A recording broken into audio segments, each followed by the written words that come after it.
I want the kids to believe in themselves, because I get so many kids that doubt themselves, and if you doubt yourself, you can't go very far in this profession. And seeing an apprentice win a race, I just get so much satisfaction.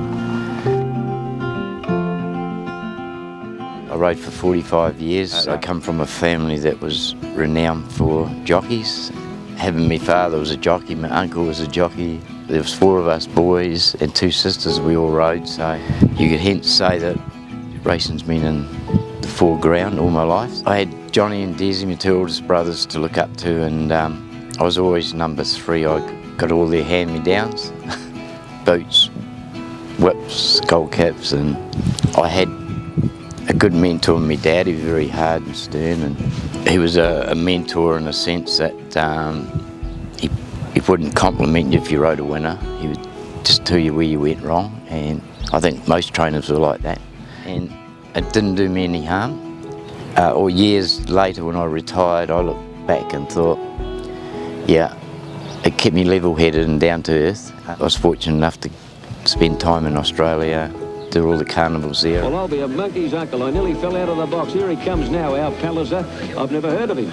A New Zealander. Blimey, they're good, these Kiwis. I rode 3 years in Singapore and won a premiership up there, and rode in Hong Kong.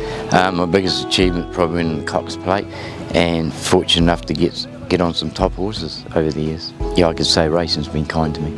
I'm a mentor for the New Zealand apprentices, and I've been doing this probably now for 6 years. On a Monday we have apprentice school with Sally Waters, Sally's been a great asset to me, and she does the ITO side of it, and I go through all their videos with them. With the seniors apprentices, picking out their mistakes, the young ones that are doing the probation, they pick up all this, so when they're due to start riding, they're that much more forward.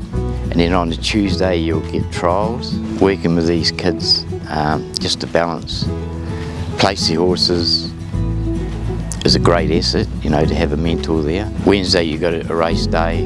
It all combines, it all helps in to give these apprentices that bit more, I wouldn't say leverage than when I did. I had a lot of seniors that would help me, but I think having a mentor on our basis that we have now, if you've got any sort of ability, you can have, you'd have a great career.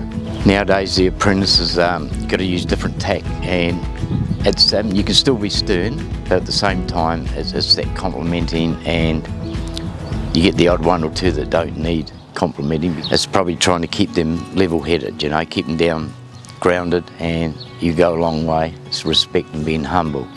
I always say to the apprentices, you've got 4 years, it's not going to be easy.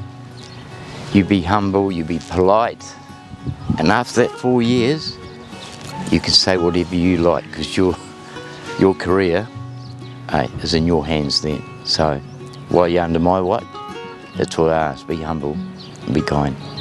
Respect. So Noel's amazing. Like he's wonderful with the apprentices. He comes from a very neutral position, and they can come to him and confide with him. And look, he's always got their back, and he supports them, and he just keeps trying to give them confidence and build their momentum in their career. And he's just got so much knowledge. Having Noel Harris as a mentor was great for my career, because he's, as you know, he's cool, calm and collected, and he comes across as a very take it in your stride and sort of don't worry too much about it, whereas as a young apprentice starting out, you can sort of feel the pressure a little bit too much, but he's sort of that calming influence, and it really helped a lot in my career to have someone like Noel who's done so much in this game and ridden the amount of winners and the big winners that he has is truly great for the young people, can learn their trade, and going forward he's just a champion bloke, and he helps everyone out to their best of abilities. I'm passionate in what I do. My wife thanks Kylie for talking me into doing this role, because if it wasn't for her I wouldn't be here doing what I'm doing, and I'm pleased that I took the challenge up. At the time, trying to think about what to bring into the school, because it was only every fortnight and that was it, just apprentice school. And I thought it needed more, and I had to put my thinking cap on. I've got a system now that's really working well. That thing about racing is very hard to get out of. It's the people you meet and the passion you have. And that's as far as riding a winner. You thought, could you better this? And when I took up this mentoring job and seen the kids win it, yeah, certainly did. Having Noel as a mentor has given me a lot of confidence. He's really relaxed and he's easy to talk to, and he keeps things lighthearted, and he's obviously full of knowledge, so we're extremely lucky to have him. And anytime I need help, if I've ridden a good one or I've ridden a bad one, I know I can go to him and just talk about anything, and he's always there to guide us. Having Noel around as a mentor for me, he's been really positive, always trying to improve your riding.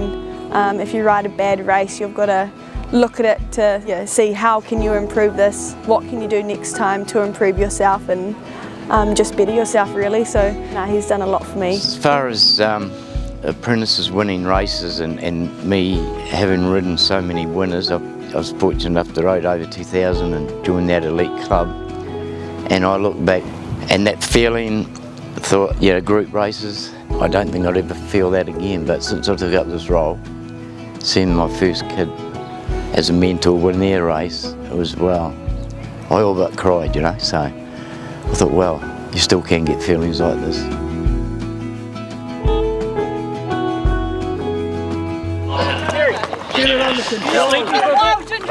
Opie, you want to lead, mate? You want to lead? Opie, you lead me for a bit?